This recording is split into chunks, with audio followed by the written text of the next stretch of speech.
बदलते भारत की शान।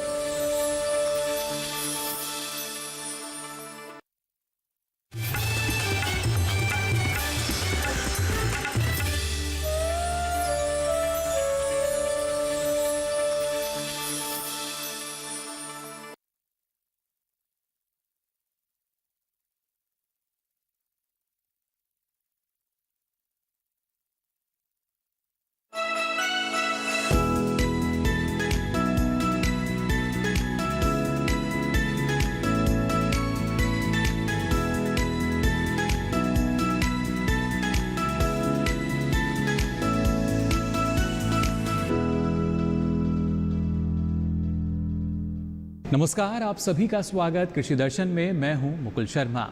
कृषि दर्शन कार्यक्रम में लगातार आपको नई नई जानकारी हम देते हैं।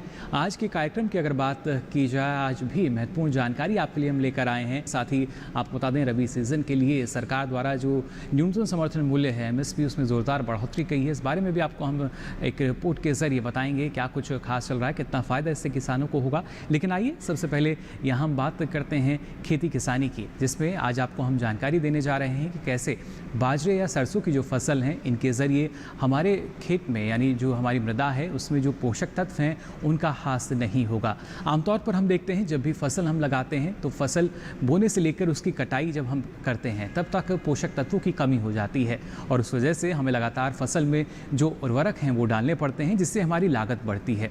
लेकिन आपको बता दें, अब इस तरह की तकनीक हमारे पास है जिसके ज़रिए जो पोषक तत्वों का ह्रास है उसको हम बचा सकते हैं, यानी जो पोषक तत्वों की कमी है वो खेत में नहीं होगी। और इसके लिए बाजरा और सरसों जैसी जो फसल हैं ये काफ़ी महत्वपूर्ण है। तो आइए देखते हैं क्या ये तकनीक है जिसके ज़रिए पोषक तत्वों की मात्रा जो है वो कम नहीं होगी और हमारी जो लागत है वो कम हो सकेगी।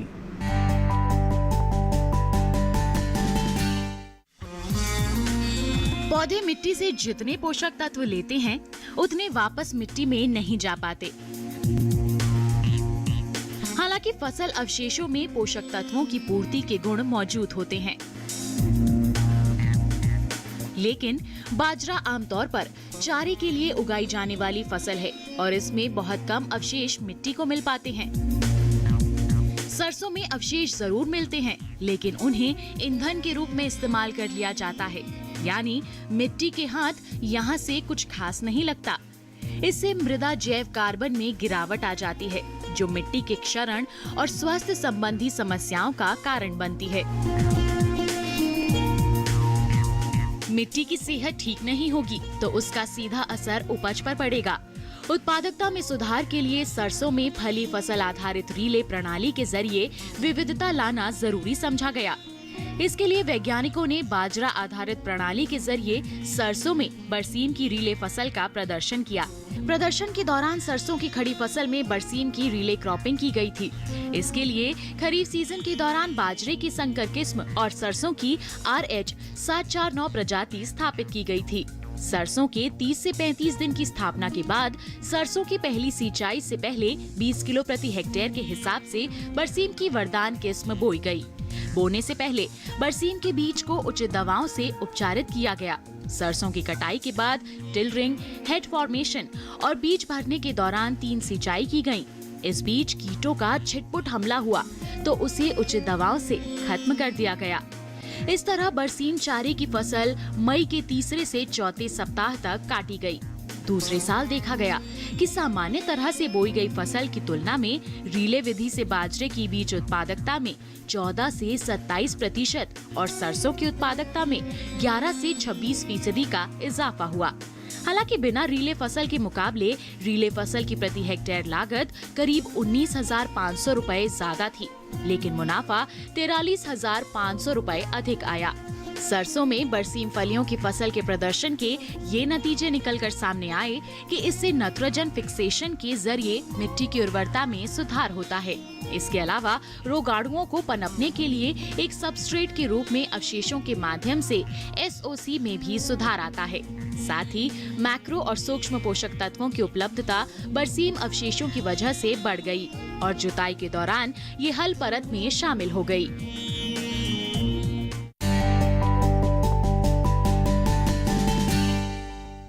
तो जाना आपने अलग अलग तकनीक। अब हमारे पास इस तकनीक का इस्तेमाल करके अपनी लागत में हम कमी कर सकते हैं और मुनाफे को बढ़ा सकते हैं। अब कृषि दर्शन में वक्त हो चला इस माह के कृषि कैलेंडर का, यानी सितंबर के इस आखिरी सप्ताह में आप कौन कौन से महत्वपूर्ण कृषि कार्य कर सकते हैं, आइए जान लेते हैं हमारे इस बार के कृषि कैलेंडर में। सितंबर माह में किसान भाई पत्ता गोभी की बुआई कर सकते हैं। अक्टूबर अंत तक बीज की बुआई कर देनी चाहिए। बीज की बुआई यदि समय पर की जाती है तो इसका सीधा असर उपज पर देखने को मिलता है। 1 हेक्टेयर खेत में पौधारोपण के लिए 75 से 100 वर्ग मीटर की पौधशाला में बीज की बुआई करनी चाहिए। पौधशाला किसी ऊंचे स्थान पर बनवाएं, जहां जल जमाव ना हो। पौधशाला की मिट्टी भुरभुरी होनी चाहिए ताकि पर्याप्त मात्रा में गोबर की सड़ी हुई खाद या बर्मी कंपोस्ट का उपयोग किया जाए। पत्ता गोभी की अगेती किस्मों के लिए 500 ग्राम प्रति हेक्टेयर बीज की आवश्यकता होती है। पछेती खेती के लिए 300 से 400 ग्राम प्रति हेक्टेयर बीज की जरूरत होती है। पत्ता गोभी की अगेती खेती में कुछ पौधों के मरने की संभावना भी रहती है, इसलिए अधिक बीज की आवश्यकता होती है।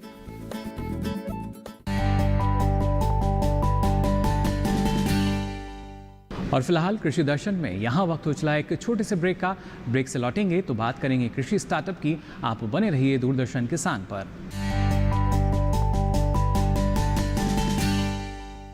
अरे भाई, सुना नहीं क्या? केसीसी ने किसानों का जिंदगी बदल दिया है। देश के छोटे किसान 1,60,000 रुपये तक का कर्ज बिना किसी गारंटी को ले पाएंगे। ब्याज खोरों से भी पीछा छुटा। मैं तो जैविक खेती का पूरा सामान मंगा लिया। केसीसी का भी कोई दबाव नहीं है। ब्याज चुकाने के लिए पूरा 1 साल मिलता है। समय पर भुगतान करने पर केवल 4% के सालाना ब्याज पे लोन मिल गया मुझे। अपना आधार कार्ड, लेटेस्ट फोटो और जमीन के कागजात लेके अप्लाई करो बस। और नामांकन भरने के लिए जेब भी ढीली नहीं करनी पड़ी।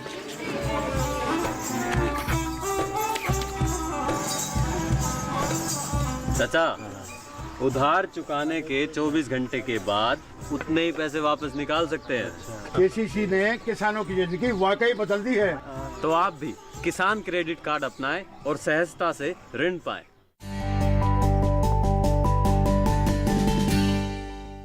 किसान भाइयों बहनों, आपके जो सवाल हैं वो हम तक आते हैं और हमारी कोशिश रहती है कि जल्द से जल्द जो कृषि विशेषज्ञ हैं उनके जवाब दे सकें।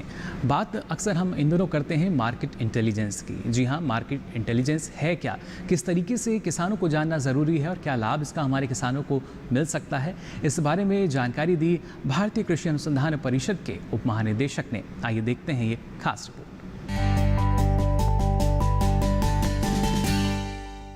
सर, अभी जिस तरह से कोविड का समय है, लगातार टेक्नोलॉजी की तरफ है ध्यान केंद्रित किया जा रहा है। इसमें सर एक मार्केट इंटेलिजेंस बहुत ही महत्वपूर्ण रोल प्ले कर रहा है। इसमें सर आईसीआर किस तरह से अपना योगदान कर रहा है?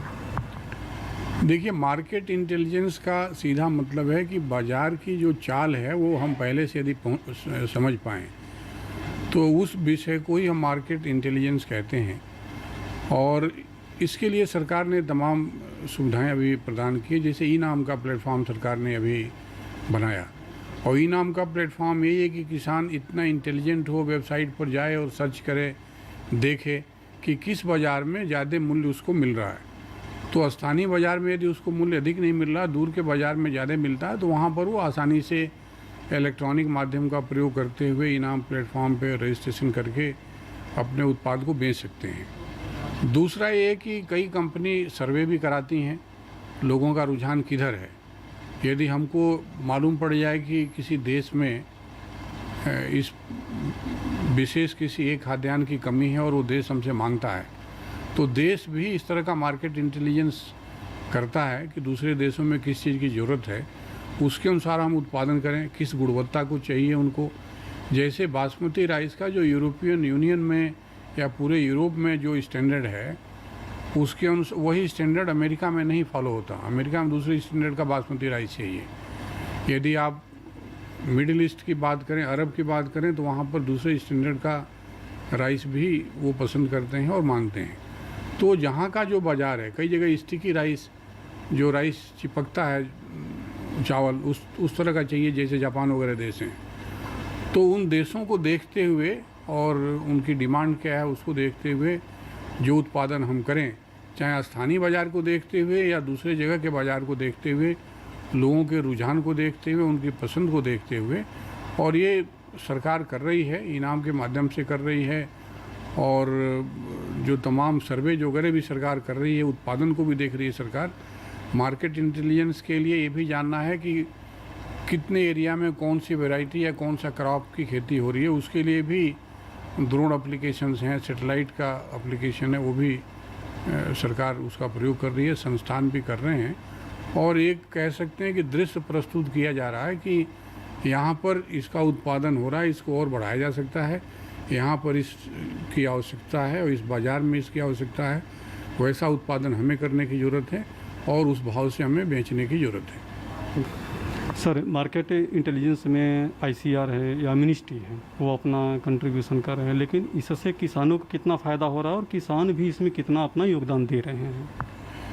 देखिए, जैसे जागरूक सरकार है, चाहे राज्य सरकार है या संस्थान है, अपनी व्यवस्था बना रहे हैं, उसी तरह से इस बात की भी ज़रूरत है कि जो किसान हैं वो भी जागरूक रहें, उनको भी देखना है। जैसे मैं जब उत्तर प्रदेश की बात करता हूँ और जो आलू की बात करता हूँ, फर्रुखाबाद के आसपास जो 50% से अधिक पूरे उत्तर प्रदेश का आलू वहीं उत्पादित होता है, और वो किसान इस बात को अपने अनुभव से तय करते हैं कि अगले साल आलू की मांग ज़्यादा होगी। जैसे इस साल आप देखते हैं आलू की कीमत बढ़ी हुई है, तो किसान सोचते हैं कि इस बार बढ़ा हुआ है, अगले साल भी बाज़ार इसका अच्छा होगा, या किन परिस्थितियों में ऐसा हुआ जिससे इस साल का मूल्य बढ़ा हुआ है। तो किसान का योगदान ये हो सकता है कि बाज़ार की मांग को खुद देखे, किस बाज़ार में ज़्यादा उसको मूल्य मिल सकता है और कब उसका हार्वेस्टिंग करना चाहिए। इंटेलिजेंस ये भी है, जब आप खास करके फर्रुखाबाद या जो आलू के उत्पादन करने वाले किसान हैं, आलू की खुदाई 2 बार करते हैं, एक बार कच्ची आलू की खुदाई और एक बार पके आलू की खुदाई, और उसी के अनुसार आलू लगाते भी हैं। तो वो जानते हैं कि शुरू में आलू जो कच्चा आलू जाएगा महंगा बिकेगा, तो वो किसानों का अपना इंटेलिजेंस है। और इस ऐसी जागरूकता यदि अन्य जगहों के किसानों को भी हो, आलू किसानों की भी नहीं, दूसरे किसानों को भी, जैसे इस समय मिलेट्स की बात होती है कि जो मोटे अनाज हैं उनकी ज़्यादा मांग है, ज़्यादा पौष्टिक हैं, और यदि किसान इधर अपने को परिवर्तित करते हैं। दूसरा मांग बायोफर्टिफाइड वैरायटीज़ की भी है, जिसमें कि अपना खुद जैव संवर्धन है, उसमें ज़्यादा पोषण है, तो ऐसी प्रजातियों की खेती करना शुरू करें। तो बाज़ार की मांग को देखते हुए किसान अपनी खेती में बदलाव ला सकते हैं, कब उत्पादन करें, कब उत्पादन न करें, और फसल की कटाई का डिफरेंट स्टेज तय कर सकते हैं, कुछ पहले लगाएं, कुछ बाद में लगाएं, और बाज़ार के अनुसार उस उत्पादन को पहुंचाएंगे। तो निश्चित रूप से यदि इसको देख के किसान करते हैं तो उन्हें लाभ होगा। सर, मार्केट इंटेलिजेंस की अगर हम बात करते हैं तो देश में तो सारे जो किसान हैं ये भी जागरूक हैं, ICR है, मिनिस्ट्री है, सारे जागरूक हैं और इस पर प्रयास भी कर रहे हैं। अगर सर हम वहीं विश्व लेवल पर अगर हम बात करते हैं तो विश्व का ऐसा कौन सा देश है जो मार्केट इंटेलिजेंस के क्षेत्र में या टेक्नोलॉजी के क्षेत्र में बहुत आगे जा चुके हैं, ख़ासतौर से किसानों के देखते हुए, किसानों के दृष्टिकोण से? देखिए, कृषि के क्षेत्र में बहुत सारे देश, भारत एक अग्रणी देश है कृषि का, अन्य देश भी हैं, लेकिन मैं ये ज़रूर कहूँगा जैसे ब्राज़ील जैसा देश है, करीब करीब हमारे जैसा ही देश की कृषि है उनके यहाँ, और उन्होंने जो प्रसंस्करण में अपने को काफ़ी मजबूत किया है, और प्रसंस्करण करके जो विश्व बाज़ार है उसको पकड़ने में वो सफल हुए हैं, और वो इस बात को पहचान पाए हैं कि किस देश में किस पदार्थ की ज़रूरत है, किस वस्तु की ज़रूरत है। तो ब्राज़ील इसमें काफ़ी आगे बढ़ कर के आया है। यदि आप देखें, हमारे जैसे समकक्ष देश हैं कृषि के क्षेत्र में। और ब्राज़ील के बाद यदि आप देखें तो जो वियतनाम एक देश है, और मैं ये भी कह सकता हूँ कि कृषि की पूरी शिक्षा उन्होंने भारत से प्राप्त की है। उनके छात्र यहाँ पढ़ने आए, यहाँ से कृषि शिक्षा प्राप्त की, वैज्ञानिक जो अनुभव थे वो यहाँ पर प्राप्त किए, और वहाँ पर जाकर के बड़ा अच्छा खेती, जो गुणवत्तापरक खेती है, चाहे सब्जियों की हो चाहे फलों की हो, वो कर रहे हैं और विश्व बाजार को अपने क्वालिटी प्रोडक्शन से पकड़ने में सफल हुए हैं और उन वस्तुओं का भी उत्पादन कर रहे हैं, उन फसलों का उत्पादन कर रहे हैं जिसको वो खाते नहीं हैं। जैसे मसाले का वहाँ पे खपत ज़्यादा नहीं है, लेकिन दूसरे देश के लिए मसाले की भी खेती करते हैं। धान की टेक्नोलॉजी हमसे सीख करके गए और धान में हमको वर्ल्ड में चैलेंज अब कर रहे हैं। सीखा हमसे है लेकिन हमसे को अब चैलेंज कर रहे हैं। इसी प्रकार से जो सब्जियों की खेती है, छोटे छोटे किसान वहाँ भी हैं, छोटी जोत वाले, लेकिन जो एग्रीगेशन का मॉडल जो मैं एफपीओ की बात कर रहा था कि एफपीओ में कैसे ज़्यादा लोग जुड़ करके एक साथ कर सकते हैं, वो बड़े अच्छे तरीके से उन्होंने किया है। छोटे छोटे किसान आपस में जुड़ करके अच्छी गुणवत्ता का प्रोडक्ट पैदा करते हैं और विश्व बाजार में भेज पाते हैं। तो मुझे लगता है कि ये 2 उदाहरण हैं जिससे कि सीख ली जा सकती है। और जैसे वो बड़े हैं, हमसे सीख प्राप्त किया उन्होंने टेक्नोलॉजी का, लेकिन प्रोसेसिंग, वैल्यू एडिशन और मार्केटिंग करके वो हमसे उन विषयों में हमको कहीं ना कहीं चुनौती दे रहे हैं और कुछ विषयों में हमसे आगे भी हैं। और यदि हम भी ऐसा करते हैं, हमारे यहाँ के किसान भी करते हैं, तो निश्चित रूप से किसानों को भी लाभ होगा और खेती से काफ़ी गुणवत्तापूर्वक उत्पादन भी होगा।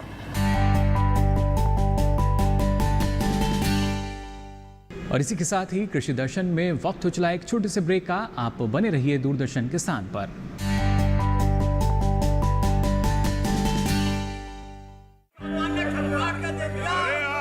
सारी फसल अच्छी होगी भाई।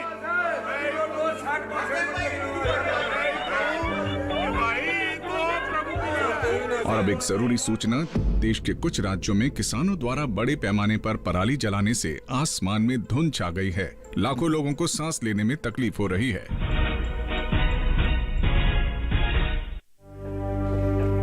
हर साल हम अपने ही घर फूंकते हैं और तमाशे बनते हैं। ना, मैं ना मानता। ये काम तो बरसों से होता आ रहा है, अब ऐसा क्या नया आ गया? ये देख लो, हमारे रतन काका, पिछले साल की पराली जलाने से जो इनकी खांसी उठी थी, ये अब तक चल रही है। और तो और हमारे सोना उगलने वाली धरती भी बंजर पड़ रही है। बेटा, तुम्हारी बात मान भी ले, पर एक बात बताओ कि पराली को ठिकाने लगाने में भी तो लागत आती है, और ये आग जलाने से ये काम आसानी से हो जाता है। काका, ये बात ना रही, हम कह रहे हैं। देखो, मेरे पास कुछ मशीनों की तस्वीरें भी हैं, मैं तुम्हें दिखाता हूं। ये देखो, ये है हैप्पी सीडर, ये है मल्चर, ये है जीरो टिल ड्रिल, ये है स्ट्रॉ चॉपर, ये है रिवर्सिबल मोल्ड बोर्ड प्लॉ और ये है रोटावेटर। ये सारी मशीनें अब 50% अनुदान पे मिल रही है। और तो और कस्टम हायरिंग केंद्र लगाने पर सरकार से 80% का अनुदान भी मिलेगा। और ये संकल्प हमारे प्रधानमंत्री जी का है कि अब पराली कोई न जलाए और आधुनिक मशीनों का इस्तेमाल कर पराली खेत में मिलाएं और मिट्टी की गुणवत्ता को बढ़ाएं।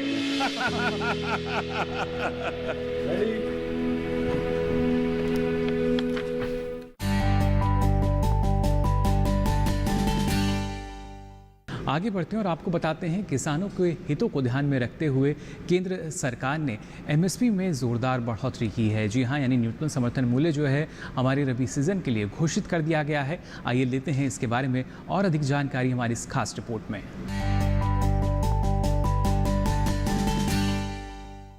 6 सालों में कितना बढ़ा प्रमुख फसलों का एमएसपी? 1450 से 1975 रुपए, बढ़त 36.2%। धान सामान्य 1360 रुपए प्रति क्विंटल से 1868 रुपए प्रति क्विंटल, बढ़त 37.35%। मक्का 1310 रुपए प्रति क्विंटल से 1850 रुपए प्रति क्विंटल, बढ़त 41.22%। सरसों 3100 रुपए प्रति क्विंटल से 4650 रुपए क्विंटल, बढ़त 50%। सोयाबीन 2550 रुपए प्रति क्विंटल से 3880 रुपए क्विंटल, बढ़त 52.15%। मूंगफली 4000 रुपए प्रति क्विंटल से 5,275 रुपए प्रति क्विंटल, बढ़त 31.87%। चना 3,175 रुपए क्विंटल से 5,100 रुपए क्विंटल, बढ़त 60.62%। अरहर 4,350 रुपए प्रति क्विंटल से 6,000 रुपए प्रति क्विंटल, बढ़त 37.93%। उड़द 4,350 रुपए प्रति क्विंटल से 6,000 रुपए प्रति क्विंटल, बढ़त 37.93%। मूंग 4,600 रुपए प्रति क्विंटल से 7,196 रुपए प्रति क्विंटल, बढ़त 56.43%। मसूर 3,075 रुपए प्रति क्विंटल से 5,100 रुपए प्रति क्विंटल, बढ़त 65.85%। कपास 4,050 रुपए प्रति क्विंटल से 5,825 रुपए प्रति क्विंटल, बढ़त 43.82%। कुसुम 3,050 रुपए प्रति क्विंटल से 5,327 रुपए प्रति क्विंटल, बढ़त 74.65%।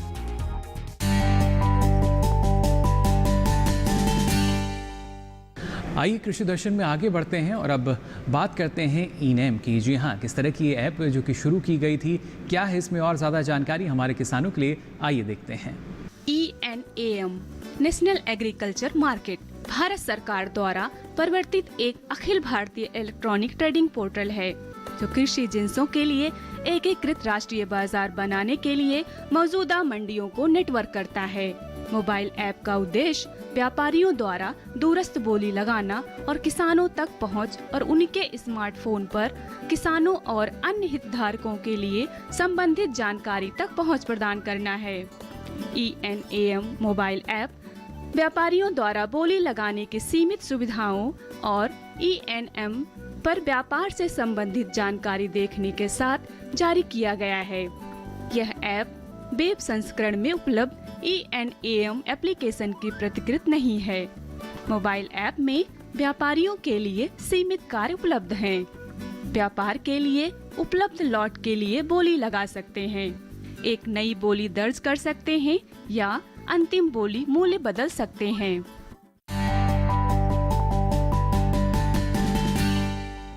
किसान बहनों भाइयों, मौसम की जानकारी हमारे किसानों के लिए बेहद लाभकारी होती है। मौसम पूर्वानुमान भी आपके लिए हम लेकर आते हैं, तो आइए अब ले लेते हैं मौसम के बारे में और अधिक जानकारी।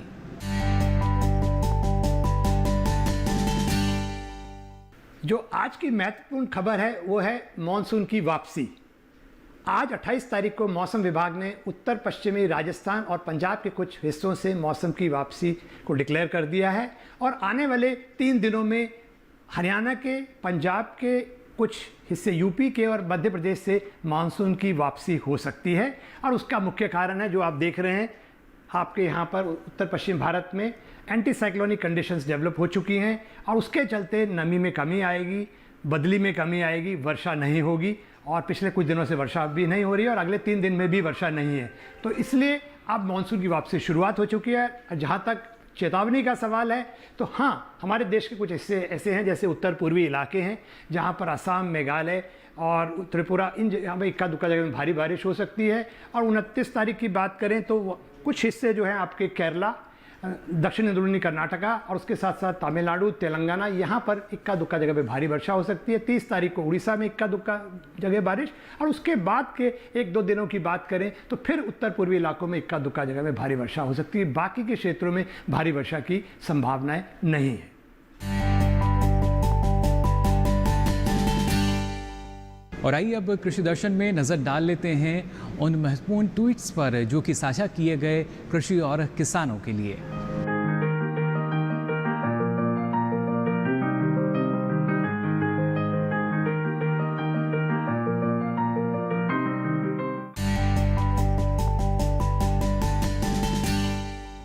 और इसी के साथ ही फिलहाल वक्त हो चला है कृषि दर्शन में आपसे विदा लेने का, लेकिन उससे पहले आपको बता दें आप अपने सवाल सुझाव हमें ईमेल के ज़रिए या पत्र व्यवहार के ज़रिए हम तक भेज सकते हैं। आप हमारा पता नोट कर सकते हैं। हमारा पता है कार्यक्रम कृषि दर्शन, कमरा संख्या 58, CPC दूरदर्शन, खेलगांव, नई दिल्ली 110049। इसके अलावा आप हमें ईमेल भी कर सकते हैं। हमारी ईमेल आईडी है nationalkrishidarshan@gmail.com।